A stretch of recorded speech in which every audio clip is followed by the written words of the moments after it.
반갑습니다. 반갑습니다.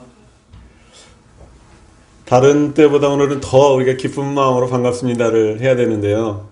그 이유는 우리가 원래는 4월 28일이 대각교 계절이지만 며칠을 당겨서 오늘 대각교 계절 기념식을 하기 때문에 그렇습니다. 자, 반갑습니다. 또 우리가 오늘은 이제 공동 생일이기 때문에 축하합니다. 그렇게 저하고 같이 함께 하겠습니다. 자, 반갑습니다. 반갑습니다. 자, 서로 보시고요. 자, 축하합니다. 축하합니다. 네, 반갑습니다. 우리 다 함께 기쁜 마음을 담아가지고 심찬 박수로 우리 법회 함께 경축하겠습니다. 오늘 제가 기쁜 것이 앞자리에 지금 함께하고 계시는 우리 백다운님께서 오래간만에 나오셨어요. 아시죠? 수술 이후에 그 경과가 좀 오래 지금 걸리는 상황이기 때문에 법회를 나오고 싶으셔도 함께하지 못하셨거든요. 근데 오늘 이제 큰맘 먹고 또 어느 정도 회복이 되셔서 백타운이 함께하시고 또 우리 호사님도 함께하셨는데 잠깐 일어서시는 거예요. 네, 우리 백타운님을 위해서 힘찬 박수 부탁합니다. 우리 뭐 백타운님뿐만 아니라 호사님, 영타운님 또 오늘 오신다고 하셨지만 못 오신 우리 홍타운님, 우리 원로 교도님들께서 건강하셔서 지금껏 그래 오셨듯이 우리 이문교당의 그 중추가 되셔서 우리 후진들을 정겹게 법 있게 이끌어 주시면 너무 좋겠다 그 생각이 들고 또 오늘 또 소감 하나는 저희가 올해는 이곳에서 지금 대각교 계절 경축 기념식을 하지만 내년 대각교 계절 때는 교당을 신축해서 그 기쁜 마음으로 대각교 계절을 맞이하면 얼마나 좋을까 그렇게 지금 염원하고 있습니다. 그렇게 또 준비하고 그렇게 되도록 노력을 하겠습니다. 네. 오늘 저는 대각교 계절을 맞이해서 소태산 대종사님께서 대각을 이루시고 난 뒤에 그 심경을 밝히신 대종경 성리품 1장 그 본문에 대해서 말씀을 드리려고 합니다. 성리품 1장 본문에 그렇게 되어 있습니다. 대종사 대각을 이루시고 그 심경을 시로서 읊으시니 청풍월상시에 만상자연명이라 하시니라 이렇게 표현되어 있는데 그 뜻을 풀이를 해보면 청풍월상시 맑은 바람 불어 월상시 달 떠오를 때에 만상자연명 모든 것들이 자연이 밝아지더라. 참 멋있는 표현이죠. 그래서 이 대각의 심경을 읊은 이 시에는 바람과 달과 만상이 주인공이 돼서 마치 한 폭의 수묵화처럼 아름다운 풍경을 연출하고 있습니다.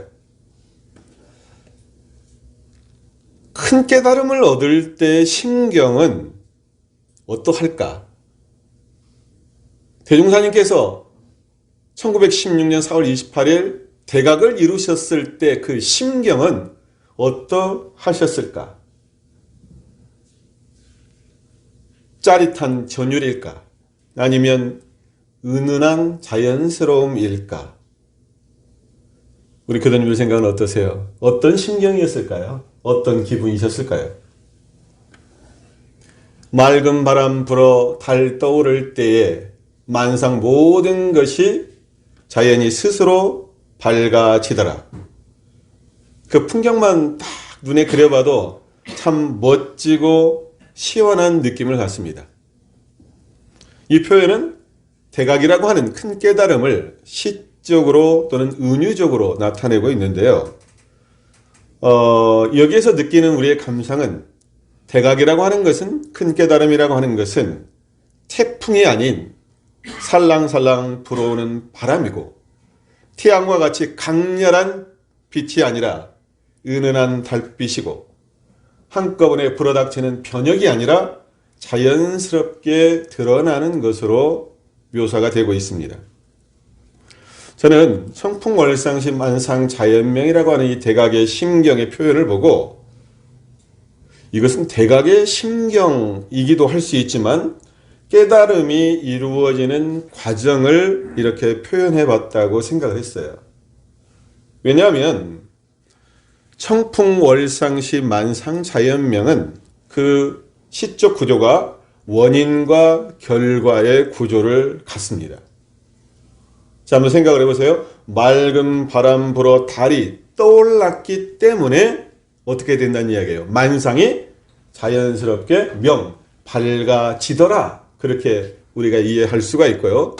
또 앞에 나와 있는 청풍월상시만 보더라도 청풍, 맑은 바람이 불었기 때문에 월상시, 달이 떠오를 수 있는 거예요.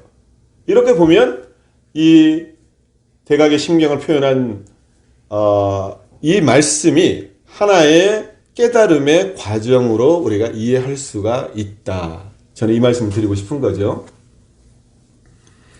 보통 우리가 심경이라는 단어는 마음의 상태를 뜻하는데요. 대각의 심경이라고 했을 때는 깨달았을 때, 깨달음을 성취했을 때의 마음의 상태라는 얘기거든요. 우리가 이제 먼 이야기고 또 대종사님께서 깨달으신 이야기지만 우리가 그 마음으로 한번 그 기분으로 한번 따라가 보는 의미에서 대종사님께서 깨달음을 얻으셨을 때 대각의 심경은 어떠하였을까? 자, 생각을 해보세요. 20여 년 동안 처음 품었던 의심이 4월 28일 날, 병진년 4월 28일 날 한꺼번에 모든 의심이 다 해결이 되었어요. 만약에 과거에 모르던 것을 걸림없이 알게 된다면 어떤 심경일까? 저는 청풍월상시 만상자연명이라는 이 표현이 굉장히 시적이고 은유적인 느낌에서 멋있고 아름답게 느껴지지만 한편으로 생각을 해보면 그 당시 대종사님의 심경이 이런 정도였을까? 약간의 좀 생각을 해봅니다. 자, 20여 년의 구도 과정을 거쳐서 드디어 깨달음을 얻었습니다. 그 심경은 어땠을까? 저는 그런 느낌이지 않았을까?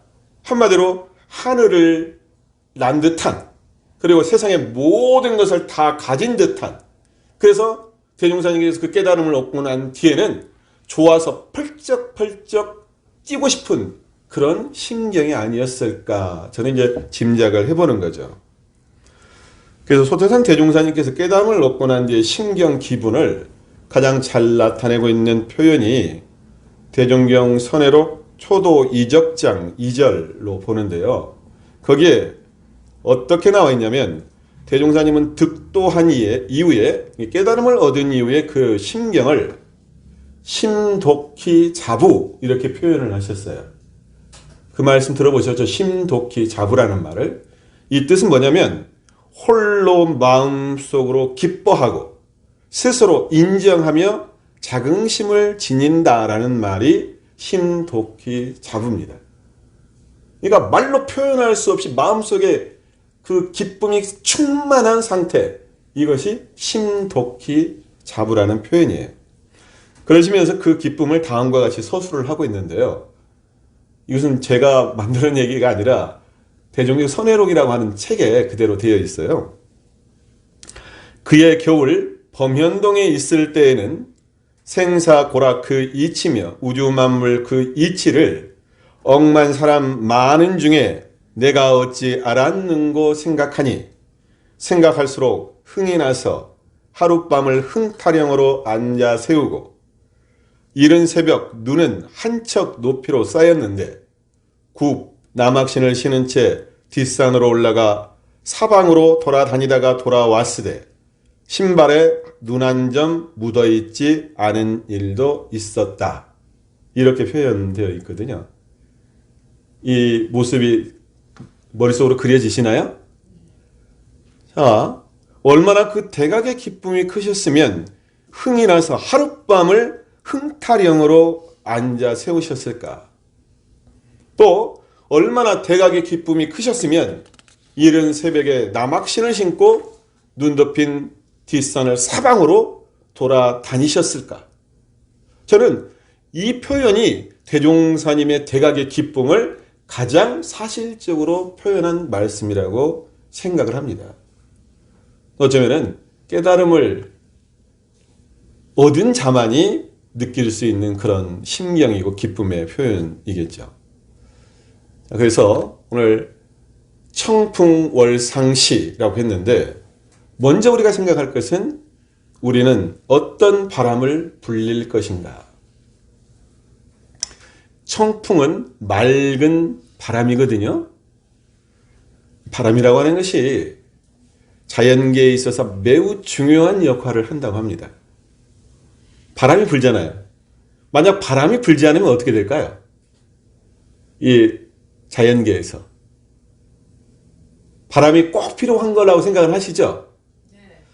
이 바람이라고 하는 것이 구름을 이동시켜서 비를 내리게도 하고요. 적당히 바람이 불어줘야 대기가 순환하면서 땅을 식혀주기도 하고 또 한편으로는 너무 얼지 않게도 해주는 것이 바람의 역할이라고 해요. 바람이 부는 원리는 이렇습니다. 따뜻한 기운은 위로 오르죠. 그러면서 차가운 기운은 밑으로 아래로 내려가는 것이 자연의 이치인데요. 따뜻한 기운이 위로 오르고 나면 그 빈자리에 뭐가 이동을 해요? 차가운 기운이 이동을 하죠. 그것이 뭐냐면 바람이에요. 이해되시나요? 그런데 자연의 바람도 있지만 내 안에서 불리는 바람이 있다는 얘기죠. 그것이 무슨 바람이냐? 청풍, 맑은 바람. 맑은 바람은 내 안에서 불어오는 바람이에요. 그래서 이 청풍이라고 하는 것은 폭풍어처럼 휘날리는 바람이 아니라 맑은 고요에서 불어오는 바람, 안에서 불어오는 바람입니다. 마치 맑은 날 서쪽 하늘에서 서늘하고 건조하게 불어오는 한이 바람과 같은 것, 이것이 청풍이라고 말을 할 수가 있습니다. 자, 내 안에는 천지의 기운이 자리를 하고 있어요. 이게 음과 양의 조화로운 기운이 바람을 일으키고 그 바람에 의해서 내 몸과 마음에 가리고 있는 검은 구름을 걷게 합니다. 그래서 검은 구름이 걷혀지면 어떻게 돼요? 자연이 떠오르는 것이 있죠. 그게 뭐예요? 청풍 해서 맑은 바람이 불어서 검은 구름을 걷고 나면 자연이 떠오르는 거, 보이는 것이 뭡니까? 월상이죠. 달이 떠오르는 거예요. 근데 그 달이라고 하는 것은 없던 것이 생겨난 것이 아니라 원래는 그 자리에 있었던 것이 잠시 구름에 가려 있었던 거예요. 근데 그 구름이 싹 지나가니까 뭐가 나타나요? 밝은 달이 나타나는 거예요. 그것이 청풍월상시입니다. 제가 대학원에 있을 때 여름방학이 되면 학생들하고 저희 교직원들이 지리산 등반을 했어요. 근데 한때는 지산을 갔는데 비가 많이 왔어요. 그래서 오르고 올라가지고 비 맞고 올라와서 장터목 산장이라고 하는 것을 딱 도착을 했는데 그때부터 약간 이제 비가 개이면서 딱 보니까 장터목 산장에서 이 이제 산 아래에 이 지리산 전경이 쭉 보일 거 아니에요? 근데 그 밑으로 뭐가 팍 끼어있냐면 운무가 가득 차 있어요. 이게 마치 그 서해바다 가보면은 섬들이 이렇게 그 바다에 수많은 섬들이 있잖아요. 그것이 그 운무, 운해 사이로 그 지리산의 봉우리들 이런 것들이 다 있더라고요. 이 아름다운 그런 풍경을 볼 수가 있는데 그런데 시간이 조금 지나니까 바람이 한번 싹 불어요. 그러면 날씨가 맑아지면서 뭐가 사라져요? 그 운무가 쭉 언제 있었냐는 듯이 싹 사라져요. 그럼 뭐가 보여요? 운무가 싹 사라지면서 거치면서 지리산이 그대로 딱 드러나요. 봉우리는 봉우리대로, 계곡은 계곡대로, 나무는 나무대로, 바위는 바위대로, 저 아래 작은 마을 모습까지 그대로 싹 드러난 거예요. 그럼 그것들이 원래 없었던 것이 생겨난 겁니까? 그 자리에 있었죠. 잠시 그 운해에 가려 있었어요. 그런데 바람이 한번 싹 불고 나니까, 싹 걷어가니까 지리산 모습 전체가 다 그대로 자연스럽게 드러나더라 그 말이에요. 이것이 뭐다? 만상 자연명이다. 그 다음에 내 안에서 우리가 맑은 바람, 청풍을 어떻게 불릴 수 있을까? 내 안에서 맑은 바람, 청풍을 불러일으키는 방법이 뭡니까? 우리 공부법으로 보면 선정을 통해서, 선을 통해서 맑은 바람을 불러올 수가 있습니다. 이게 깊은 고요에서 일렁이는 바람, 이것이 청풍인데요. 우리가 청풍을 체험하기 위해서는 어떻게 해야 되냐면 자선을 해보면 압니다. 이 자선을 할 때 멍청하게 앉아있는 게 아니라 가만히 앉아있어가지고 선에서 가장 중요한 것이 두 가지예요. 몸에 있어서는 수승, 화강, 마음에 있어서는 식망, 현진이거든요. 이 수승, 화강은 물 기운은 위로 올리고 불 기운은 아래로 내리는 거예요. 마음은 식망, 현진, 망상, 망념은 쉬고 현진, 진성을 드러내는 것이 식망, 현진입니다. 그래서 물 기운이 위로 오른다라고 하는 것은 청풍, 맑은 바람을 불러 일으키는 거예요. 그러면은 내 마음에서 뭐가 떠올라요? 맑은 바람이 불어오면 진성, 밝은 달, 우리의 심월이 떠오르게 되죠. 우리가 자선할 때요, 수승화강이 잘 되면 어디가 가장 시원할까요? 예, 머리가 시원해, 상쾌해요. 맑은 기운이, 물기운이 싹 올라가면 머리가 상쾌합니다. 시원합니다. 그러니까 왜 시원하느냐? 깊은 고요를 지나서 맑은 바람이 불어오기 때문에 그래요. 그래서 어두운 구름이 거치고 밝은 달, 그러면은 지혜의 달, 심월이 떠오르게 된다는 얘기죠. 그 마음달이 바로 뭐냐면 우리가 맑고 깨끗하고 밝게 빛나는 우리의 성품의 달, 그것을 자성이라고 말을 합니다. 그래서 그 자성의 빛으로 봤을 때 어디에도 걸림이 없는 만상이 그대로 드러나게 되는 거예요. 이게 깨달음이라고 하는 것이 그래요. 대종사님께서 1916년 4월 28일 날 큰 깨달음이라고 하는 대각을 이루셨지만 그 이전에, 그러니까 장항대각상 이전에 뭐가 있었어요? 십상으로 봤을 때 강변 입정상이 있었잖아요. 강변 입정을 거치지 않으면 대각이라고 하는 깨달음의 소식은 있을 수가 없는 거죠.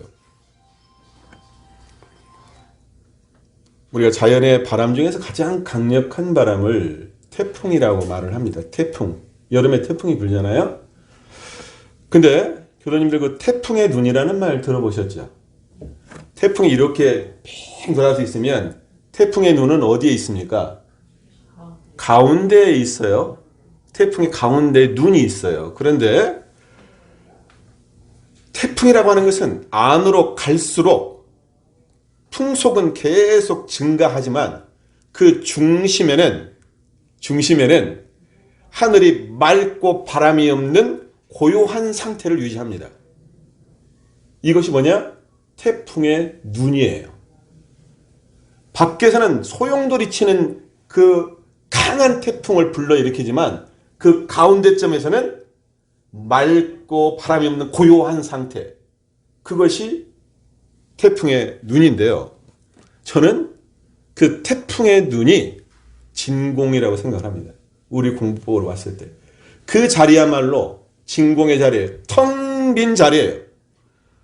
그러니까 우리가 그것을 대각과 연결을 시켜보면 태풍 안에는 맑고 고요한 태풍의 눈이 있듯이 우리 인간의 삶과 가치관을 송두리째 바꿀 수 있는 진리의 큰 깨달음에는 뭐가 자리하고 있느냐? 맑고 고요한 진공. 그것을 다른 말로 하면 대입정이라고 말을 할 수가 있습니다. 월상시 달이 떠오르다 그렇게 지금 말씀하셨는데요. 달은 어떤 느낌으로 다가오세요? 달은 은은함, 그리움 이런 것을 좀 나타내는 것이 달이잖아요. 달하면 그래서 이제 시인 묵객들의 주요 소재가 달이었습니다. 해를 남성이라고 한다면 달은 여성에 가깝죠. 또 청풍월상시 만상자연명이라고 했을 때 청풍월상시는 밤의 느낌이라면 만상자연명은 낮의 느낌입니다.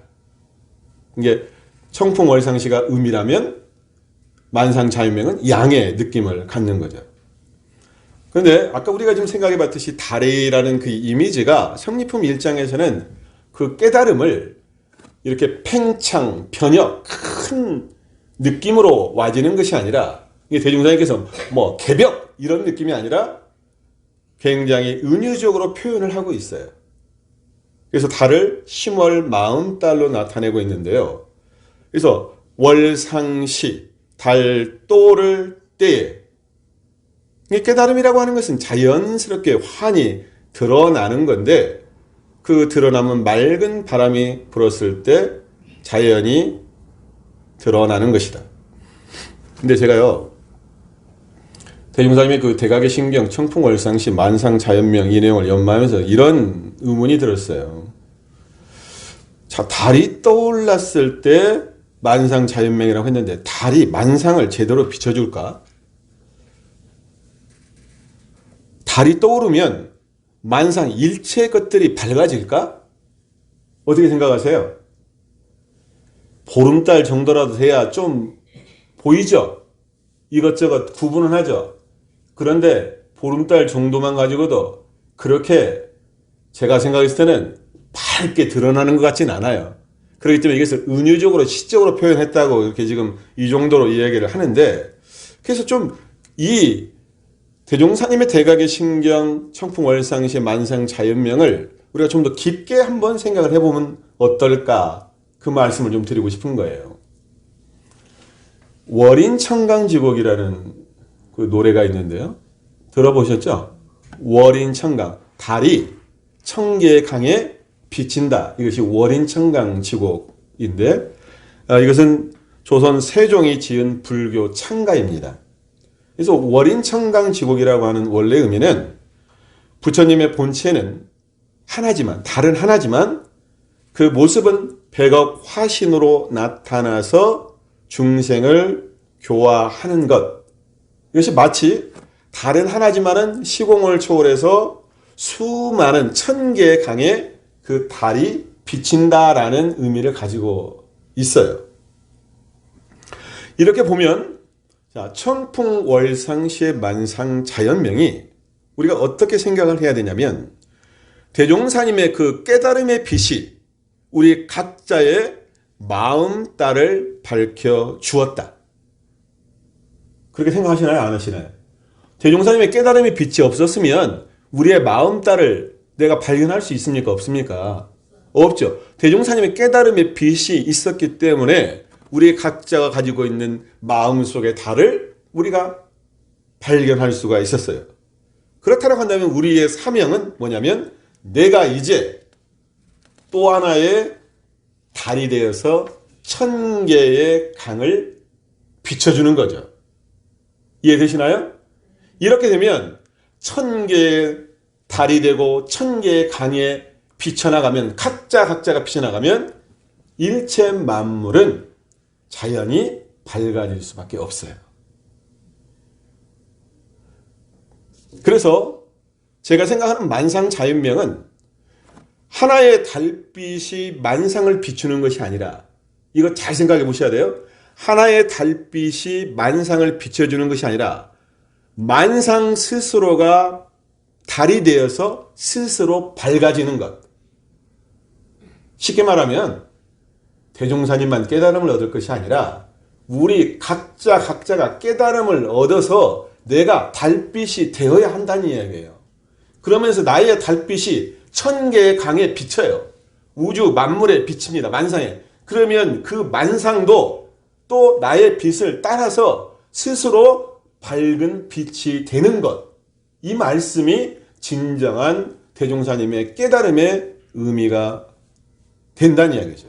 이렇게 됐을 때 우리 모두가 달빛이 되고 부처가 되는 세상, 이것을 화엄의 세계라고 했고, 대종사님께서는 모두가 다 부처가 사는 세상, 미륵불 세상이라고 말씀을 하셨어요.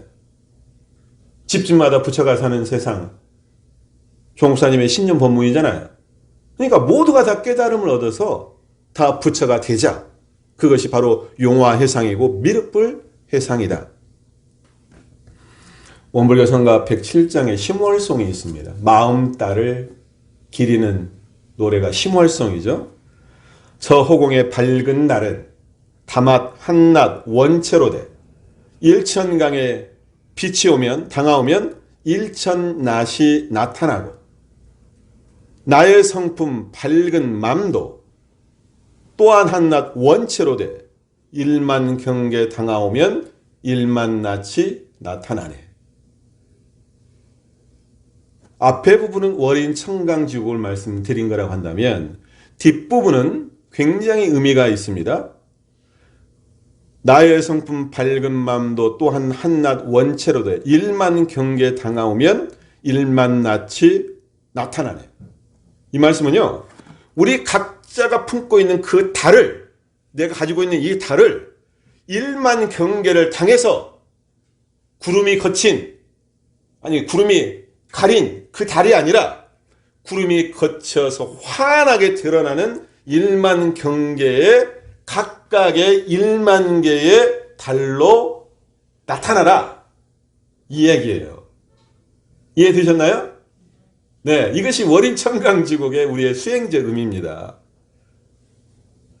그래서 이것을 다른 말로 말하면 경계를 당해서 나의 본래 성품 자리를 떠나지 말아라. 이것을 분리 자성 공부라고 얘기를 합니다. 자성의 빛을 떠나지 말라. 그래서 그 1만 경계가 다 어떻게 하자는 것이냐? 은혜의 꽃을 피워내라. 그래서 그 깨달음이라고 하는 것을 통해서 결국은 깨달음의 빛이 무엇으로 나타나는 거예요? 은혜의 꽃으로 나타나는 것이 대종사님의 대각의 진정한 의미가 됩니다. 설교를 마무리하겠습니다. 우리는 어떠한 심경으로 살아야 할까? 매일매일 대각의 심경으로 살아가면 좋겠습니다. 그 기쁘고 시원한 심경, 막힘없이 확 트인 그러한 마음으로 살면 좋겠습니다. 우리는 어떤 바람을 일으킬 것인가? 맑은 바람, 훈훈한 바람, 은혜의 바람을 우리는 일으켜야 합니다. 그리고 그 바람이 세상에도 불어서 널리 그 바람이 퍼져 나가야 합니다. 그래서 밝은 달이 휘영청 뜨고 세상이 환하게 드러나고 세상이 환하게 살아나면 좋겠습니다. 깨달음은 기쁨이고 은혜입니다. 그래서 우리는 대종사님께서 밝혀주신 그 달을 더욱 빛나게 해서 1000개의 강에 비추는 새로운 달이 되어야 합니다. 그래서 슬픔이 있는 자를 위로하고 고통이 있는 자를 치유하고 쓰러진 자를 일으켜 세우고 약한 자를 안아주고 그들에게 힘을 주어야 합니다. 결국은 우리가 깨달음을 통해서 나뿐만 아니라 내 가족과 나의 이웃들에게 사랑과 자비와 은혜의 손길로 다가섰을 때 대종사님의 그 깨달음의 빛이 진정 의미 있고 세상을 구원한 진리의 빛으로 오시리라고 생각을 합니다. 다시 한번 우리 대각교제를 맞이해서 함께 기쁨과 서로 마음의 개벽이 일어나고 나뿐만 아니라 세상의 모든 사람들이 정신 개벽을 이루어서 우리 사는 세상이 대종사님께서 염원하신 광대무량한 낙원 세계가 건설되기를 염원하면서 저의 설교 마칩니다. 감사합니다. 감사합니다.